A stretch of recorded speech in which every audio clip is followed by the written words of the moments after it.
Good morning students.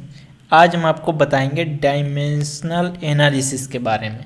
बहुत important topic है physics का और इसकी ज़रूरत आगे भी आपको बहुत जगह पड़ेगी। ठीक है, डायमेंशनल एनालिसिस, इसको समझने से पहले हम कुछ बेसिक सी बातें समझते हैं।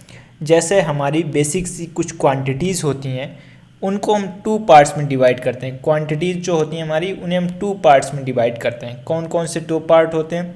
एक तो हमारी होती है प्राइमरी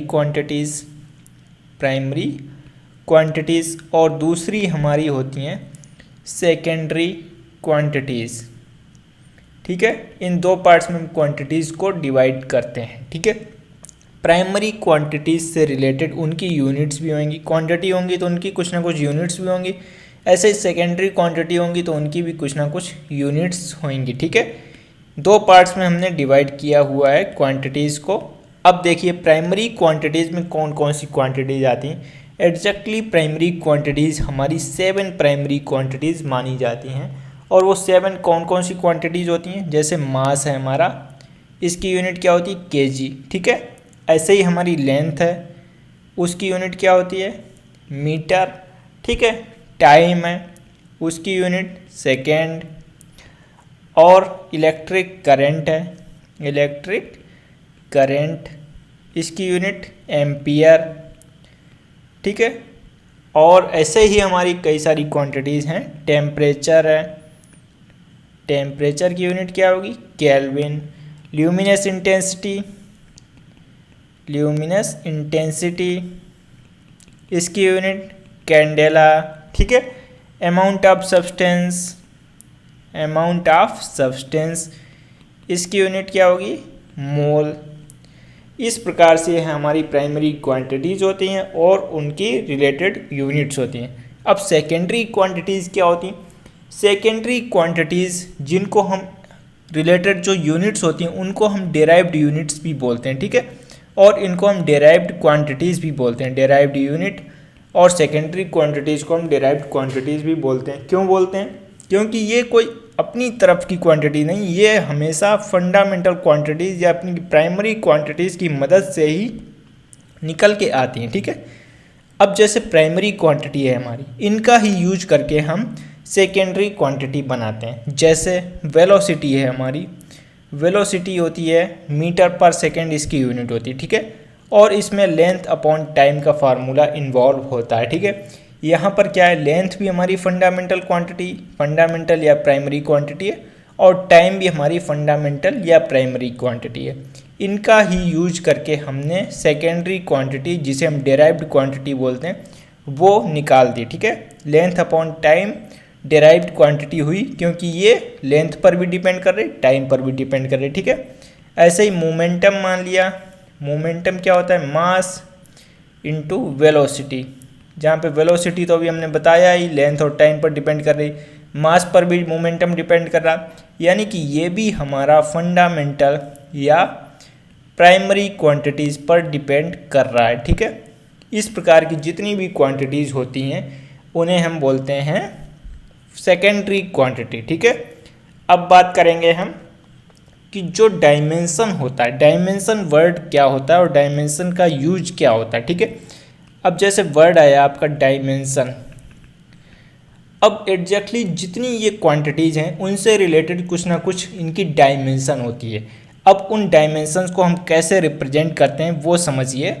जैसे हमारा लेंथ है, लेंथ को हम डायमेंशन के फॉर्म में रिप्रेजेंट करते हैं एल और ब्रैकेट। ठीक है, अब जैसे हमारा मास है, मास को हम डायमेंशन के फॉर्म में रिप्रेजेंट करते हैं एम और ब्रैकेट। ठीक है, जैसे हमारा टाइम है, टाइम को हम डायमेंशन के फॉर्म में रिप्रेजेंट करते हैं टी और ब्रैकेट। ठीक है, ऐसे हमारा करंट है, करंट को हम डायमेंशन के फॉर्म में रिप्रेजेंट करते हैं ए और ब्रैकेट। ठीक है, टेम्परेचर है, इसको हम डायमेंशन के फॉर्म में रिप्रेजेंट करेंगे के और ब्रैकेट। ठीक है, ऐसे हमारी ल्यूमिनस इंटेंसिटी है, ल्यूमिनस इंटेंसिटी, इसको डायमेंशन के फॉर्म में रिप्रेजेंट करेंगे सी डी। ठीक है, ऐसे हमारा जो मोल है, अमाउंट ऑफ सब्सटेंस, मोल, उसको हम डायमेंशन के फॉर्म में रिप्रेजेंट करेंगे एम ओ एल। ठीक है, ऐसे इनका डायमेंशंस को रिप्रेजेंट करते हैं, ठीक है। अब ज़्यादातर जो मैकेनिकल क्वांटिटीज़ होती हैं उनमें यही डायमेंशन यूज होती रहती हैं, एम, एल और टी वाले टर्म की डायमेंशन यूज होती हैं। अब जो हमारा एम एल टी है, एम एल टी हमारा जो मैकेनिक्स से रिलेटेड क्वांटिटीज़ हैं, मैकेनिक्स से रिलेटेड हैं, तो इनको हम बहुत ज़्यादा यूज करते हैं, कॉन्टीन्यूसली कई जगह पर इनको यूज करते हैं। इनसे रिलेटेड हमारे डायमेंशन फार्मूले बहुत ज़्यादा बनते हैं, ठीक है, एम एल टी। अब बात करते हैं, जैसे मान लीजिए हमने कोई डेराइव्ड क्वांटिटी लिखी, जैसे स्पीड हमने डेराइव्ड क्वांटिटी लिखी जिसका फार्मूला था डिस्टेंस अपॉन टाइम, ठीक है। अब डिस्टेंस की डायमेंशन क्या थी, लेंथ थी ना, लेंथ को ऐसे लिख दिया हमने। टाइम की डायमेंशन क्या थी, टी थी, तो इसको हमने ऐसे लिख दिया, ठीक है। अब एग्जैक्टली हम इसको एम, एल और टी के फॉर्म में लिखेंगे, तो कैसे लिखेंगे, एम यहाँ पर आया नहीं तो एम की पावर 0, ठीक है। एल आया है, एल की पावर यहाँ पर 1 है, कुछ नहीं है तो 1 है, ठीक है। टी नीचे आ रहा है तो टी को अगर हम ऊपर ले जाएंगे तो पावर -1 हो जाएगी, ठीक है। यानी कि यहाँ पर वेलोसिटी या स्पीड वाले केस में अब डायमेंशन क्या क्या हो रही है, मास की डायमेंशन यहाँ पर 0 है, मास की डायमेंशन 0 है, लेंथ की डायमेंशन 1 है और टाइम की डायमेंशन -1 है, ठीक है। स्पीड के केस में ये डायमेंशंस हैं, ठीक है। अब बात करते हैं हम डायमेंशनल फार्मूला,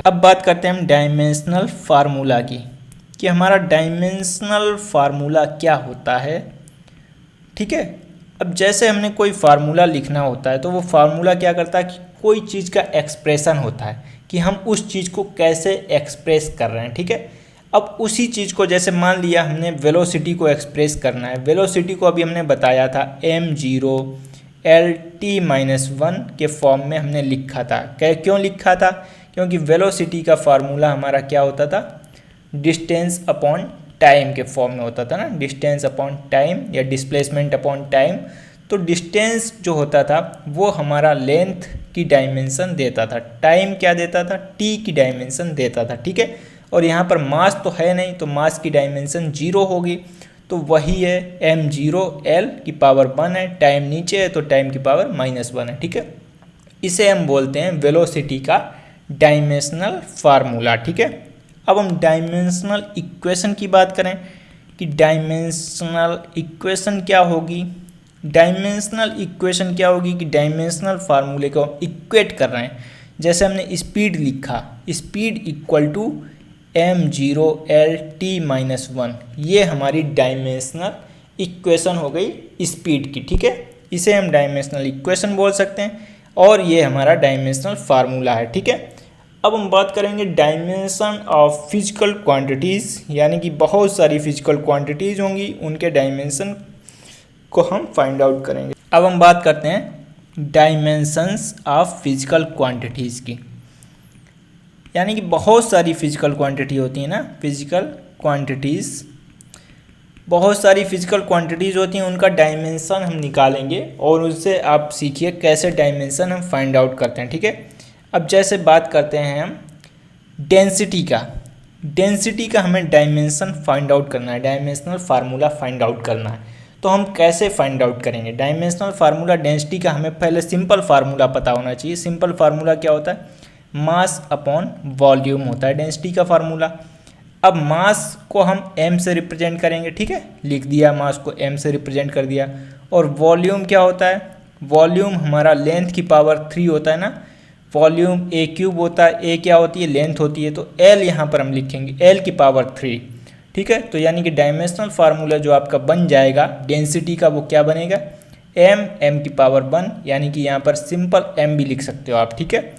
l की पावर कितनी है, -3 है, टाइम आया नहीं, टाइम की पावर हम 0 लिख देंगे, ठीक है। इस प्रकार से हमने डेंसिटी का फार्मूला लिख दिया, ठीक है। वेलोसिटी का फार्मूला तो अभी हमने आपको बताया ही था। अब मोमेंटम का फार्मूला देखिए, मोमेंटम का डायमेंशनल फार्मूला हम कैसे लिखते हैं। मोमेंटम का पहले हमें सिंपल फार्मूला पता होना चाहिए, मास इंटू वेलोसिटी होता है मोमेंटम का सिंपल फार्मूला, ठीक है। अब मास की डायमेंशन क्या होती है, m होती है, वेलोसिटी की डायमेंशन क्या होती है, LT-1, LT-1 अभी हमने बताया ही था, वेलोसिटी होता है लेंथ अपॉन टाइम, तो L और T-1 इसकी डायमेंशन हो जाएगी, ठीक है। अब इसे हम कंबाइन करेंगे तो क्या होगा हमारा मास की पावर 1, तो हम सिंपल 1 लिख दिए L-T-1, ऐसे हम इसको लिख सकते हैं। यानी कि हमारे मोमेंटम का डायमेंशनल फार्मूला क्या हो गया ML-T-1, ठीक है। अब हम बात करते हैं फोर्स के डायमेंशनल फार्मूले की, कि फोर्स का डायमेंशनल फार्मूला हम कैसे निकालेंगे। फोर्स का हमें सिंपल फार्मूला पता होना चाहिए, मास इनटू एक्सीलरेशन होता है फोर्स का सिंपल फार्मूला, ठीक है। अब मास को हम m से ही लिख देते हैं, ठीक है। एक्सीलरेशन क्या होता है हमारा, एक्सीलरेशन का आपको फार्मूला पता होना चाहिए, rate of change of velocity होता है, ठीक है। Rate of change of velocity यानी कि जो आपका वेलोसिटी का डायमेंशनल फार्मूला होता है L-T-1/T, यानी कि आपका जो एक्सीलरेशन का डायमेंशनल फार्मूला हो जाएगा m0L-T-2 आपका एक्सीलरेशन का डायमेंशन फार्मूला हो जाएगा, ठीक है। यानी कि मास हमने लिख दिया, अब मास इनटू एक्सीलरेशन होता है ना फोर्स, तो मास लिखा और फिर एक्सीलरेशन का डायमेंशनल फार्मूला लिख दिया m0L-T-2, ये लिख दिया ना।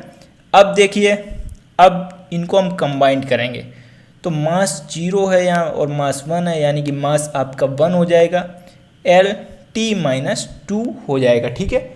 यानी कि ML-T-2 आपका फोर्स का डायमेंशनल फार्मूला निकल के आ गया, ठीक है। अब हम बात करेंगे वर्क के डायमेंशनल फार्मूले की। पहले हमें वर्क का सिंपल फार्मूला पता होना चाहिए। वर्क का सिंपल फार्मूला होता है फोर्स इनटू डिस्टेंस, ठीक है। यही होता है ना वर्क का फार्मूला। अभी हमने फोर्स का डायमेंशनल फार्मूला सीखा था। फोर्स का डायमेंशनल फार्मूला था हमारा ML-T-2, ये भी हमने निकाला था, ठीक है। और लेंथ डिस्टेंस का डायमेंशनल फार्मूला लेंथ होता है, तो हमने इन्हें कंबाइंड लिख दिया। अब इनको हम कंबाइंड करेंगे तो L 2 बार है तो L⁻2 T-2 आ जाएगा, ठीक है। यानी कि आपका वर्क का डायमेंशनल फार्मूला आ गया ML2T-2, ठीक है। इस प्रकार से आप कई सारी एनर्जी होती हैं, जितनी भी एनर्जी होती हैं उनका भी यही डायमेंशनल फार्मूला होता है। जैसे काइनेटिक एनर्जी का हम फार्मूला और आपको बता देते हैं। काइनेटिक एनर्जी होता है हाफ mv² होता है ना फार्मूला, तो हाफ तो हमने लिख दिया, हाफ का कोई डायमेंशनल होता नहीं तो इसको काट देते हैं, कोई ज़रूरी नहीं, ठीक है। m मास है तो मास लिख दिया, v वेलोसिटी है हमारी, वेलोसिटी का L-T-1 था ना, अब इसका स्क्वायर है तो यानी कि मास तो हमारा एक बार आ रहा, लेंथ हमारा स्क्वायर में तो यानी 2 टाइम्स हो गया और T-2 हो गया ना। इस प्रकार से हम देख सकते हैं जितनी भी एनर्जी होती हैं, वर्क है, काइनेटिक एनर्जी है, पोटेंशियल एनर्जी है, चाहे हीट हो, जिस प्रकार की भी एनर्जी होगी ना उनका डायमेंशनल फार्मूला आपका सेम ही रहेगा एनर्जी के केस में, ठीक है।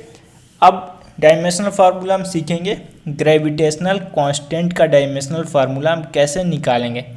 ग्रेविटेशनल कांस्टेंट का डायमेंशनल फार्मूला हमें निकालना है, इसको हम कैसे निकालेंगे वो देखते हैं।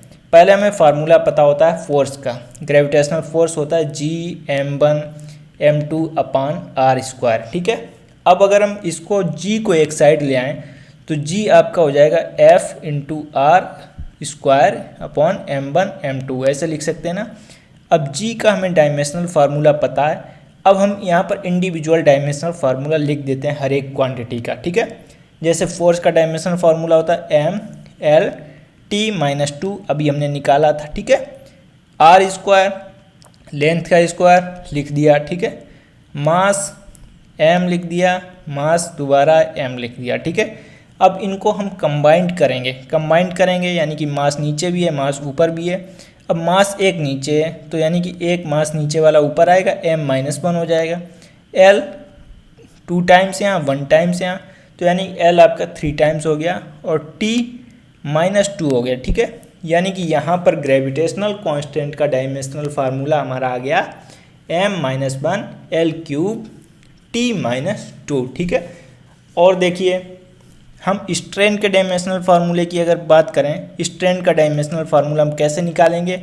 स्ट्रेन होता है हमारा change in configuration upon change in configuration, जैसे कोई हमने लेंथ खींच दी, स्ट्रेच कर दी, और अपॉन ओरिजिनल कॉन्फ़िगरेशन, स्ट्रेच के बाद जो लेंथ आई अपॉन ओरिजिनल लेंथ थी उसे हम बोलते हैं स्ट्रेन, ठीक है, ओरिजिनल कॉन्फ़िगरेशन। अब जैसे चेंज इन लेंथ, मान लीजिए चेंज इन लेंथ थी डेल्टा एल और ओरिजिनल लेंथ थी एल, ठीक है। तो अब ऊपर भी एल है नीचे भी एल है, यानी कि यहाँ पर कोई डायमेंशनल फार्मूला नहीं बचेगा, मास तो है ही नहीं, लेंथ भी नहीं बची, टाइम भी नहीं बचा, यानी कि यहाँ पर m0 l0 t0, ठीक है। यानी कि ये डायमेंशनल लेस क्वांटिटी है हमारी, स्ट्रेन को हम बोल सकते हैं ये हमारी डायमेंशन लेस क्वांटिटी है, ठीक है। ऐसे ही हम बात कर देते हैं, अगर चार्ज का डायमेंशनल फार्मूला हमें निकालना हो, चार्ज का डायमेंशनल फार्मूला हम कैसे निकालेंगे। चार्ज हमें पता है, चार्ज होता है करंट इनटू टाइम, चार्ज का फार्मूला होता है करंट इनटू टाइम। अब देखिए यहाँ पर करंट का डायमेंशनल हम ए लेंगे, ठीक है। हमने फंडामेंटल क्वांटिटीज़ बताई थी ना, सेवन में फंडामेंटल क्वांटिटीज़ में करंट भी आता है, तो करंट की डायमेंशन ए ही लेंगे हम, ठीक है। अब यहाँ पर देखिए क्या होगा, टाइम है, यहाँ पर टाइम है टी है, तो करंट की डायमेंशन हम पहले ए लिख लिए, ठीक है, और टाइम की डायमेंशन टी लिख दिए, और यहाँ पर बाद बाकी कुछ आ नहीं रहा, m0 है, l0 है, t1 है, t को 1 ही लिख लो चाहो तो, या फिर t ही रहने दो, और a को ऐसे ही रहने दो, ठीक है। a1 भी लिख सकते हैं हम, यानी कि m0 l0 ta, ये हमारा हो गया करंट नहीं सॉरी चार्ज का डायमेंशन, ठीक है। इस प्रकार से हम चार्ज का भी डायमेंशन फार्मूला लिख सकते हैं, ठीक है। अब देखिए अगर हम बात करें इलेक्ट्रिक पोटेंशियल के डायमेंशन फार्मूले की, इलेक्ट्रिक पोटेंशियल का डायमेंशनल फार्मूला अगर हमें फाइंड आउट करना हो तो हम कैसे फाइंड आउट करेंगे इलेक्ट्रिक पोटेंशियल का डायमेंशन फार्मूला, उसको भी हम समझ लेते हैं। इलेक्ट्रिक पोटेंशियल का फार्मूला क्या होता है हमारा, वर्क डन अपॉन चार्ज, एक चार्ज को मूव कराने में जो वर्क डन करना पड़ रहा है उसे हम इलेक्ट्रिक पोटेंशियल बोलते थे, ठीक है। तो यानी कि वर्क डन अपॉन चार्ज तो हमारा हो गया इलेक्ट्रिक पोटेंशियल का सिंपल फार्मूला। अब वर्क का फार्मूला हमने आपको बताया था, हर एक प्रकार का वर्क या जितनी भी एनर्जी है उनका डायमेंशनल फार्मूला ml2t-2 ही होता है, और चार्ज का डायमेंशनल फार्मूला अभी हमने निकाला TA है, चार्ज का डायमेंशनल फार्मूला, इनको हम ब्रैकेट में ही रखते हैं, ठीक है। अब यहाँ पर देखिए, अब इनको हम सॉल्व करेंगे तो कैसे करेंगे, m तो रहेगा ही ऊपर, l 2 टाइम्स ये 2 टाइम्स ही रहेगा, t नीचे वाला ऊपर आएगा तो -3 हो जाएगा, और a ही रहेगा, ठीक है। यानी कि ml2t-3 a -1, क्योंकि a नीचे था ऊपर आया ना तो -1 हो जाएगा, ठीक है, a -1 हो जाएगा। इस प्रकार से हम इलेक्ट्रिक पोटेंशियल का भी डायमेंशन फार्मूला फाइंड आउट कर सकते हैं, ठीक है। अब हम बात करते हैं प्लैंक कांस्टेंट के डायमेंशनल फार्मूले की। प्लैंक कांस्टेंट का डायमेंशनल फार्मूला हमें फाइंड आउट करना है, तो हमें प्लैंक कांस्टेंट का एक फार्मूला होता है E = h न्यू। यहाँ पर h होता है प्लैंक कांस्टेंट, न्यू होती है फ्रीक्वेंसी, E होता है एनर्जी, ठीक है। यानी कि h हो गया E/μ, ठीक है, न्यू। तो यानी कि E का डायमेंशनल फार्मूला हमें पता था ml2t-2, और न्यू होता है हमारी फ्रीक्वेंसी, फ्रीक्वेंसी तो हम जानते ही हैं 1/t, यानी कि t इनवर्स, ये फ्रीक्वेंसी का डायमेंशनल फार्मूला हो गया, ठीक है। अब इसको हम ओपन करेंगे तो यानी कि ml2t-1 बचेगा, ऊपर जाएगा 1 तो प्लस में हो जाएगा ना, t-1 बचेगा, यानी कि प्लैंक कांस्टेंट का डायमेंशनल फार्मूला हो गया ml2t-1। इस प्रकार से हम प्लैंक कांस्टेंट का भी डायमेंशनल फार्मूला फाइंड आउट कर सकते हैं। अब हम बात करते हैं 4 कैटेगरीज ऑफ फिजिकल क्वांटिटीज़ की। जो हमारी फिजिकल क्वांटिटीज़ होती हैं उनकी भी कुछ कैटेगरीज होती हैं, कैटेगरीज ऑफ फिजिकल क्वांटिटीज़ की। अब इनकी कौन कौन सी कैटेगरी होंगी वो अभी हम डिस्कस करेंगे। जैसे आपका पहला कैटेगरी है डायमेंशनल कांस्टेंट की। डायमेंशनल कांस्टेंट, इसका मतलब क्या हुआ कि जो कांस्टेंट हैं आपके, कुछ कांस्टेंट होते हैं उनका कुछ ना कुछ फिक्स वैल्यू होती है। जैसे आपका ग्रेविटेशनल कांस्टेंट है, उसकी फिक्स वैल्यू है, ग्रेविटेशनल कांस्टेंट है ना, उसकी फिक्स वैल्यू है, और उसका डायमेंशनल फार्मूला भी एग्जिस्ट करता है, ठीक है। प्लैंक कांस्टेंट है हमारा, उसकी भी कुछ ना कुछ फिक्स वैल्यू होती है, और उसका डायमेंशनल फार्मूला भी एग्जिस्ट करता है, ठीक है। अब बात करते हैं दूसरी चीज़ की, डायमेंशनल वेरिएबल की। डायमेंशनल वेरिएबल की यानी कि कुछ क्वांटिटीज़ होती हैं जो वेरी करती हैं और उनका डायमेंशनल फार्मूला भी होता है। जैसे वेलोसिटी है हमारी, ये वेरी करेगी, फिक्स वैल्यू नहीं होगी। और इम्पल्स है, जैसे एसिलरेशन है, बहुत सारी क्वांटिटीज़ हो सकती हैं जो वेरी करती हैं और उनका डायमेंशनल फार्मूला भी एग्जिस्ट करता है। अब हम बात करेंगे डायमेंशन लेस कांस्टेंट की। ऐसे कांस्टेंट जिनका डायमेंशनल फार्मूला ही एग्जिस्ट नहीं करता और वो कांस्टेंट होते हैं, जैसे हमारे न्यूमेरिकल वैल्यूज़ हैं, न्यूमेरिकल कांस्टेंट हैं जो ना 1 2 3 जो गिनती लिखते हैं 1 2 3, ये सब न्यूमेरिकल कांस्टेंट का कोई डायमेंशनल फार्मूला एग्जिस्ट नहीं करता है।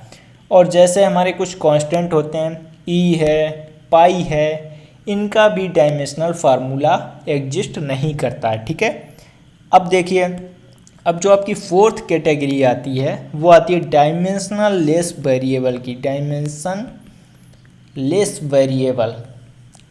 ठीक है, जो कि वेरिएबल भी हैं लेकिन उनका डायमेंशन एग्जिस्ट ही नहीं करता है, वेरी तो करते हैं ये। जैसे स्ट्रेन है, स्ट्रेन का डायमेंशनल फार्मूला नहीं होता है, जैसे हमने बताया था ना डेल्टा एल अपॉन एल, ऊपर भी एल नीचे भी एल, तो यहाँ m0 l0 t0 सब हो जाता है। तो यानी इसका डायमेंशन लेस क्वांटिटी, ये वेरी कर रही है, डायमेंशन लेस है। और वैसे ही स्पेसिफिक ग्रेविटी, ये भी डायमेंशनल लेस वेरिएबल है। ठीक है, इस प्रकार से हमारे ये सब वेरिएबल होते हैं जो कि डायमेंशन लेस क्वांटिटीज़ होती हैं। ठीक है, अब बात करते हैं dimensional analysis and its applications की। Dimensional analysis and its application, यानी कि जो डायमेंशन का हम एनालिसिस कैसे करते हैं और उनका यूज हम कैसे कैसे करते हैं उनको हम समझेंगे। ठीक है, तो इसमें सबसे इम्पोर्टेंट प्रिंसिपल आता है होमोजेनिटी ऑफ डायमेंशन का, होमोजेनिटी ऑफ डायमेंशन का। ये बहुत इंपॉर्टेंट प्रिंसिपल है, इसका यूज़ बहुत ज़्यादा होता है। अब ये प्रिंसिपल क्या कहता है, जो आपकी डायमेंशनल एनालिसिस जब हम करते हैं तो जो आपकी दो क्वांटिटीज़ होती हैं, एक तो राइट हैंड साइड की, एक होती है लेफ्ट हैंड साइड की, उन क्वांटिटीज़ की डायमेंशनल बराबर होनी चाहिए, इक्वल होनी चाहिए डायमेंशंस। ठीक है, उन क्वांटिटीज़ की डायमेंशन हमारी इक्वल होनी चाहिए। इस प्रिंसिपल का यूज हम बहुत जगह करते हैं। ठीक है, यानी कि जब हम ऐड भी करते हैं ना कोई क्वांटिटी को, तो भी आपको होमोजीनियस क्वांटिटी को ही ऐड करना होता है। इस प्रिंसिपल के अंतर्गत ये भी आता है, जब आप दो क्वांटिटीज़ ऐड कर रहे हैं तो वो भी होमोजीनियस ही होनी चाहिए। जैसे मास है तो उसमें भी हम मास ही ऐड करेंगे, ऐसा नहीं कर सकते कि हम 1 kg में 2 सेकेंड जोड़ दें।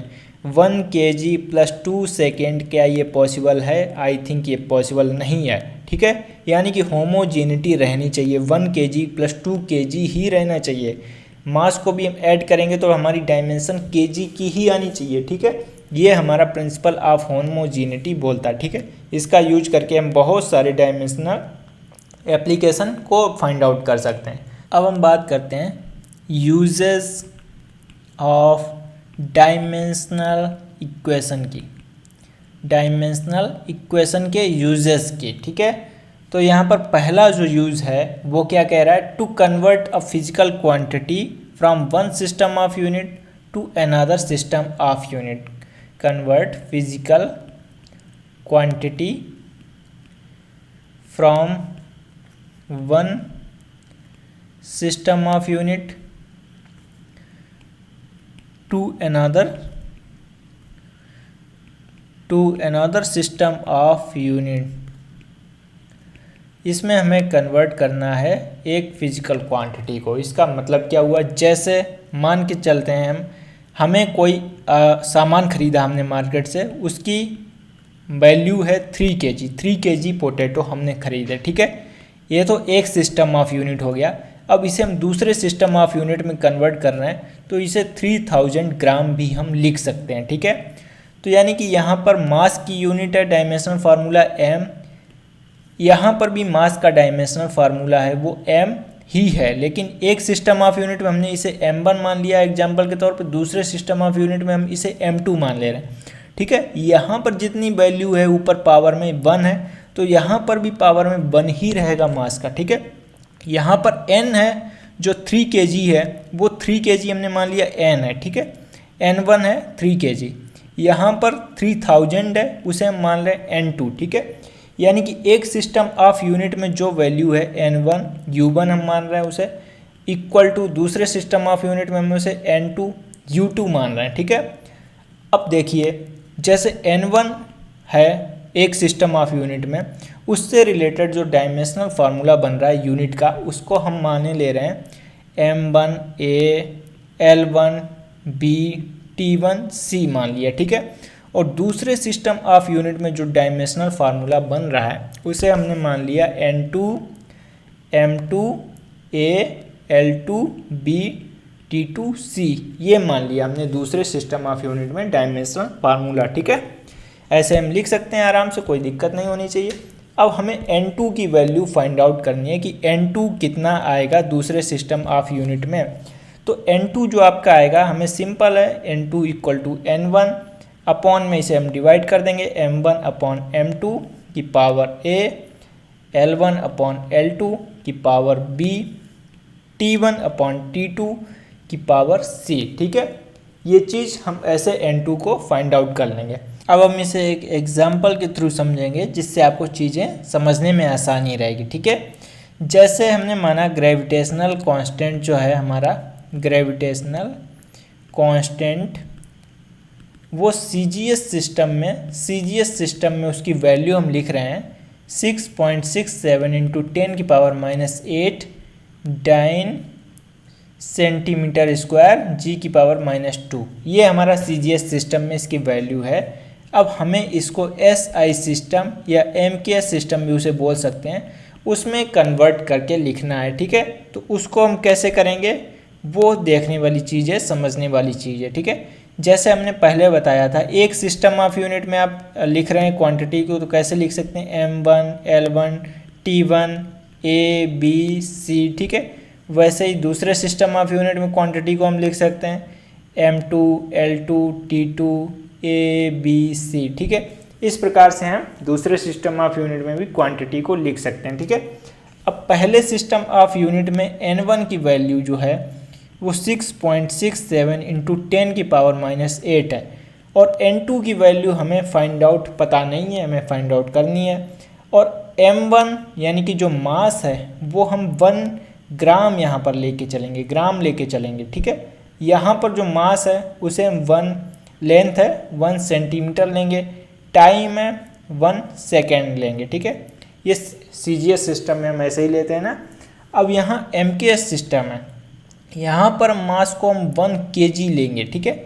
यहाँ पर लेंथ को हम 1 मीटर की लेंथ लेंगे, ठीक है। टाइम को हम 1 सेकेंड का टाइम लेंगे। यहाँ पर हमें इन क्वांटिटीज़ को लेकर चलना है, उससे हमें फाइंड आउट करना है कि ये क्वांटिटीज़ होने के बाद n2 की वैल्यू क्या आएगी, ये वैल्यू होने के बाद n2 की वैल्यू क्या होगी वो हमें फाइंड आउट करनी है, ठीक है। इनके अकॉर्डिंग n2 की वैल्यू में कितनी पावर घटेगी, अगर ये क्वांटिटीज़ होंगी तो क्या वैल्यू आएगी वो हमें चेक करना है। तो n2 की वैल्यू अब हम कैसे फाइंड आउट करेंगे, हमें फार्मूला हमने ऊपर बताया ही था, n1 लिख दिया m1 अपॉन m2 की power a l1 upon l2 की power b t1 upon t2 की पावर c, ऐसे हमने लिख दिया, ठीक है। अब यहाँ पर a b c की वैल्यू हमें पता नहीं है। क्यों नहीं पता है? क्योंकि हमने यहाँ पर डायमेंशनल फार्मूला नहीं लिखा है अभी। डायमेंशनल फार्मूला जो होता है आपका ग्रेविटेशनल कांस्टेंट g का जो डायमेंशनल फार्मूला हमने बताया था आपको m-1 l3 t-2, ये g का फार्मूला होता है, ठीक है। जहाँ पर a हमारा हो गया -1, b हो गया 3 और c हो गया -2, ठीक है। ऐसे करके हम a b c की वैल्यू लिख सकते हैं। अब देखिए, अब हमें n2 की वैल्यू पुट करनी है डायरेक्ट। n2 की वैल्यू हमें फाइंड आउट करनी है 6.67 10 की पावर -8, तो ये n1 की वैल्यू हो गई, और 1 ग्राम अपॉन 1 kg हम कर देंगे, ठीक है। पावर -1 है, 1 सेंटीमीटर अपॉन 1 मीटर, पावर 3 है, 1 सेकेंड अपॉन 1 सेकेंड, पावर यहाँ पर -2 है, ठीक है। अब देखिए हमें इन ओपन करना है 6.67 इंटू 10 की पावर -8, यहाँ पर ग्राम है, ग्राम लिख दिया, यहाँ पर केजी को ग्राम में कन्वर्ट किया तो ये ग्राम आ गया, ठीक है। -1 1 सेंटीमीटर, यहाँ पर 100 सेंटीमीटर आ जाएंगे, 3 1 को 1 से कैंसिल कर दे, कोई दिक्कत नहीं, तो यहाँ पर -2 आ गया। ठीक है, अब हमें देखिए यहाँ पर हम कन्वर्ट कर रहे हैं। अब यहाँ जो वैल्यू आ रही है वो देखिए क्या आ रही है, 6.67 इंटू 10⁻⁻8। अब जो ये ऊपर जाएगा ना तो 10⁻³ बन जाएगा। ठीक है, और ये ऊपर जाएगा तो 10⁻², और -2 यानी कि -6 बन जाएगा। ठीक है, ये ऐसे करके हम इसकी वैल्यू फाइंड आउट कर सकते हैं। 10⁻³ ये तो माइनस का सिंबल था ना, प्लस हो जाएगा। ठीक है, यानी कि यहाँ पर टोटल -3 हो गया, -3 और -8 -11 हो गया। 6.67 इंटू 10⁻11, ये N2 की वैल्यू हमारी निकल के आ गई। ठीक है, N2 की वैल्यू हमारी ये निकल के आ गई, और हमें कन्वर्ट किस में करना था, N2 ये हमारा था ना M2A, L2B और T2C, ये ऐसे हमने लिखा था ना। यानी कि N2 की वैल्यू हमारी 6.67 इंटू 10⁻11 आ गई, और जो हमारी डायमेंशनल जो क्वांटिटीज़ हैं वो SI सिस्टम में हमें यहाँ पर लेनी है। SI सिस्टम में लेके हम लिख देंगे। ठीक है, 6.67 इंटू 10⁻11, और SI सिस्टम में आपका न्यूटन मीटर स्क्वायर kg⁻² आ जाएगा। ठीक है, इस प्रकार से हम ये क्वेश्चन कर सकते हैं। ठीक है, इससे रिलेटेड और बहुत सारे भी क्वेश्चन हैं, वो भी आप अपनी तरफ से ट्राई कीजिए। अगर कोई दिक्कत आती है तो हम उसको डिस्कस करेंगे। ठीक है, अब जो दूसरा एप्लीकेशन है आपका वो क्या है, टू चेक डायमेंशनल करेक्टनेस।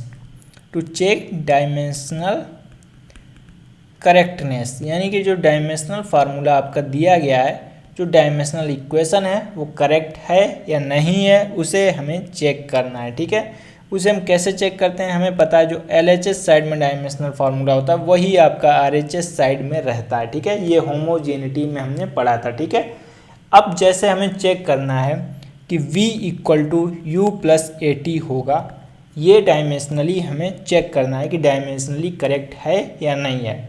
तो इसको हम कैसे चेक करेंगे, V की हमें डायमेंशनल पता है, डायमेंशनल फार्मूला होता है M0L_T-1 होता है। ठीक है, ये हमने एक साइड लिख दिया।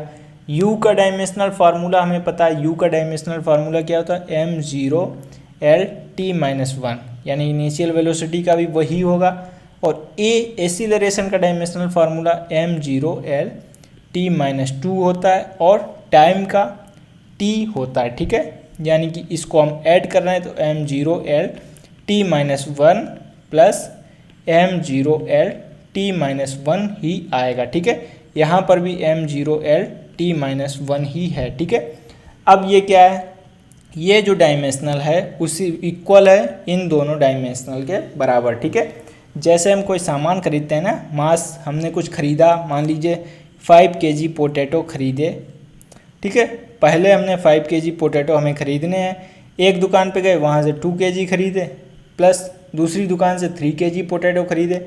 ऐसे ही तो हम ऐड करते हैं ना, यानी ऐसे तो ऐड करते नहीं, 5 kg potato = 2 kg potato plus 3 second, ऐसे तो नहीं ऐड करते, उनमें हम kg ही ऐड करते हैं। तो यानी ये डायमेंशनल करेक्टनेस को हम ऐसे चेक कर सकते हैं। ठीक है, अब इससे रिलेटेड एक छोटा सा एग्जांपल हम देखते हैं। जैसे हमें चेक करना है डायमेंशनली करेक्ट है कि नहीं है, ½ mv² = mgh को चेक करना है कि ये डायमेंशनली करेक्ट है या नहीं है। तो इसको हम कैसे चेक करेंगे, हमें डायमेंशनल फार्मूला पुट करना है हर एक क्वांटिटी का, तब हम इसे चेक करेंगे।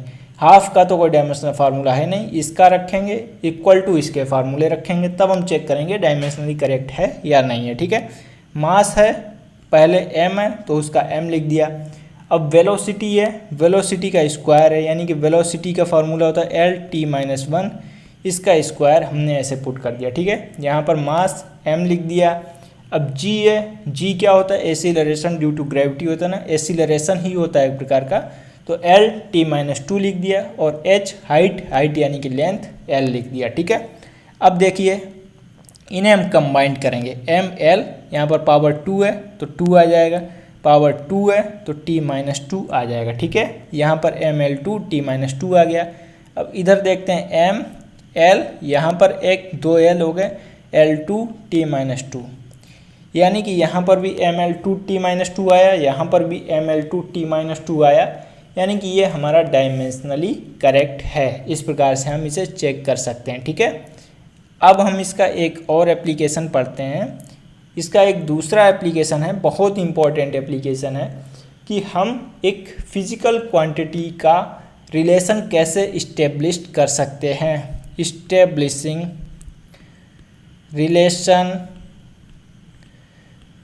रिलेशन बिटवीन डिफरेंट फिजिकल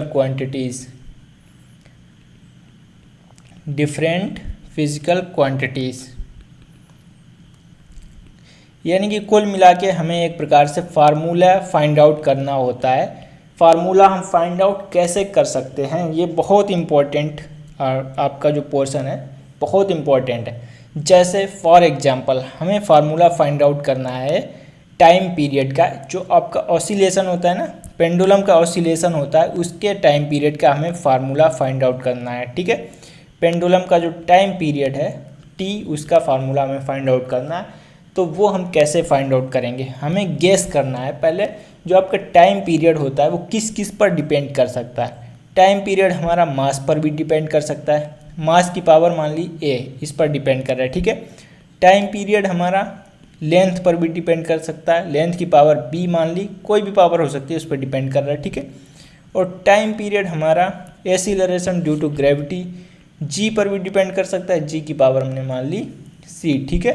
और टाइम पीरियड हमारा थीटा पर भी डिपेंड कर सकता है, जो आपका एंगल बन रहा है उस पर भी डिपेंड कर सकता है, उसकी वैल्यू हमने मान ली थीटा की पावर d। इन सब पे हमारा टाइम पीरियड डिपेंड कर रहा है। तो इनको हम प्रोपोर्शनलिटी को लगा देते हैं और सारी वैल्यू को प्रोपोर्शनल कर देते हैं। एम एल बी जी की पावर सी थीटा की पावर डी, ये हमने लिख दिया। और हम कांस्टेंट लगाते हैं, के कांस्टेंट लगाया, M A L B G C theta D ऐसे करके लिख दिया, ठीक है। अब देखिए हमें डायमेंशनली इसे चेक करना है, डायमेंशनली चेक करना है दोनों साइड में। टी की डायमेंशनल जो होती है टाइम की वो टी होती है, ठीक है। के डायमेंशनल लेस है, इसकी कोई वैल्यू होगी, कांस्टेंट है, कोई वैल्यू होगी इसकी, तो कोई हमें मतलब नहीं। एम जो है मास, उसकी डायमेंशन एम है और उसमें पावर लगी है ए, ठीक है। एल है, एल डायमेंशन है, उसकी पावर है बी, ठीक है। और जो जी है एक्सीलरेशन ड्यू टू ग्रेविटी, उसकी डायमेंशन है एल टी माइनस टू और पावर है इसकी सी। इस प्रकार से ये लिखा हुआ है। अब इनको हम इक्वेट करेंगे, बराबर मतलब इसकी पावर को एडअप कर देंगे, M A L B plus C T minus two C ऐसे करके आ जाएगा, ठीक है। अब देखिए अब इक्वेट कर देंगे एल एच साइड और आर एच एस साइड में जो जो पावर हैं उन्हें हम इक्वेट करेंगे। A L H S side में है, लेकिन ए जो है आपका आर एच एस में है ना, और जो एल एच एस में है ना वो ए नहीं है। जैसे हम यहाँ पर अगर इसे ओपन करके लिख देंगे, टी को ऐसे लिख सकते हैं m0 L0 T1, ठीक है, ऐसे लिख सकते हैं ना। और राइट हैंड साइड में लिख सकते हैं MA L B plus C T minus two C ऐसे करके लिख सकते हैं, इसमें कोई दिक्कत नहीं होनी चाहिए। अब A की वैल्यू है 0, B प्लस सी की वैल्यू है 0, माइनस टू सी की वैल्यू है 1, ऐसे करके हमने इसे लिख दिया। अब इसको सॉल्व करिए तो आपका A तो 0 आ गया, डायरेक्ट 0 आ गया है, ठीक है। B इक्वल टू माइनस सी है और C हमारा आ रहा है -1/2, तो यानी कि B आपका आ गया 1/2, ये वैल्यू आपकी आ गई। तो हम इसको अगर रखेंगे, पुट करेंगे ऊपर की वाली इक्वेशन में, तो आपका K आएगा, M 0 आएगा, L 1/2 आएगा, G -1/2 आएगा, ठीक है। यानी कि जो आपका टाइम आएगा K L अपॉन G की पावर 1/2 आएगा, ठीक है। यानी कि K√L अपॉन G आपका टाइम पीरियड निकल के आ जाएगा ऑसिलेशंस का, ठीक है। जो आपका ऑसिलेशन हो रहा है उसमें कितना टाइम लग रहा है उसका ये ऐसे निकाल सकते हैं, ठीक है। अब हम बात करते हैं लिमिटेशंस ऑफ डायमेंशनल एनालिसिस की। लिमिटेशंस ऑफ डायमेंशनल एनालिसिस, इसकी क्या क्या लिमिटेशंस हो सकती हैं वो हम डिस्कस करेंगे। तो जैसे इसकी पहली लिमिटेशन है, वो हमारा जो डायमेंशनल कांस्टेंट है वो नहीं बता पा रहा था कि डायमेंशनल कांस्टेंट क्या होता है, उससे हम फाइंड आउट नहीं कर पाए। जैसे भी हमने टाइम पीरियड निकाला था सिंपल पेंडुलम के केस में, वो हमने ऐसे निकाल दिया था, ठीक है। लेकिन यहाँ पर के क्या होगा वो हमें नहीं पता था। के एग्जैक्टली होता है 2 पाई होता है ना, ये हम डायमेंशनल फार्मूले से नहीं फाइंड आउट कर सकते, तो इसकी ये लिमिटेशंस है, ठीक है। और जो आपकी दूसरी लिमिटेशन अगर हम बोल सकते हैं तो ये हमारा पावर फंक्शन के लिए तो वैलिड है, पावर फंक्शन में तो एप्लीकेबल है, लेकिन जो एक्सपोनेंशियल फंक्शन है वहाँ पर अप्लाई नहीं कर सकते। ट्रिग्नोमेट्रिक फंक्शन है वहाँ पर भी इसे अप्लाई नहीं कर पा रहे हैं, तो इसकी कुछ ना कुछ ये सब फेलियर्स में आ जाते हैं, ठीक है। और इस इक्वेशन से हम डायरेक्टली कोई डेरिवेशन नहीं कर सकते हैं, हम इसको किसी न किसी मेथड से किसी न किसी हमें फाइंड आउट करना पड़ेगा कि ये किस किस पर डिपेंड कर रहा है, उस मेथड से हम फिर इसका डेरिवेशन कर सकते हैं। ऐसे डायरेक्टली हम इस मेथड के थ्रू डेराइव नहीं कर सकते हैं, ठीक है।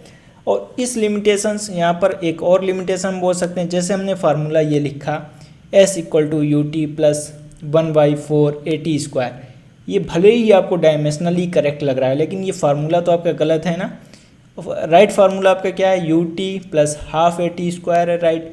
ये हम चेक नहीं कर सकते हैं डायमेंशनल फार्मूले से कि ये आपका करेक्ट है कि नहीं करेक्ट है, क्योंकि हमें 1/4 करेक्ट है कि नहीं करेक्ट है डायमेंशनल फार्मूले से हम फाइंड आउट नहीं कर सकते हैं, ठीक है। और डायमेंशनल फार्मूले की मदद से हम ये भी नहीं फाइंड आउट कर सकते हैं कि जो हमारी फिजिकल क्वांटिटी है वो किन किन फैक्टर पर डिपेंड कर रही है, फिजिकल क्वांटिटी किस किस फैक्टर पर डिपेंड कर रही है, वो भी एग्जैक्टली हम डायमेंशनल एनालिसिस की मदद से फाइंड आउट नहीं कर पाते हैं, ठीक है। कई सारे फैक्टर्स होते हैं, फिजिकल फैक्टर्स होते हैं, उन पर भी कई सारी क्वांटिटीज़ डिपेंड करती हैं, उन्हें हम फाइंड आउट नहीं कर पाते हैं, ठीक है।